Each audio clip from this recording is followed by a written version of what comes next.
Lakini pamoja na ubora waliokuwa nao JKT Tanzania, bahati mbaya kwao wamekutana na Simba Sports Club isiyoshindika.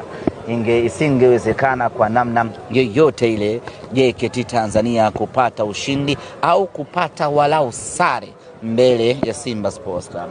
Kitu kikubwa ambacho wamekipata leo na wana kila sababu ya kufanya sherehe kubwa ni kupata kagoli kamoja mbele ya Simba.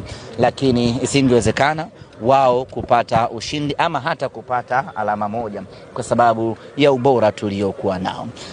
Tuliweka heshima, tuliweka mpira chini, tukaangalia namna gani tunaweza tukawafungua. Kipindi cha kwanza ikawa ngumu, kipindi cha pili meneja Dimitar Pantev akabadilisha mipango yake ya kiufundi sanjari na kubadilisha wachezaji, na tumeona imetulipa. Tumepata mabao mawili na almanusura tupate bao la tatu la Eli Mpanzu. Lakini yote kwa yote sisi tunao furaha kubwa kwa ushindi huu ambao tumepata. Tumeendeleza maximum winning na 100% winning kwenye mechi zetu.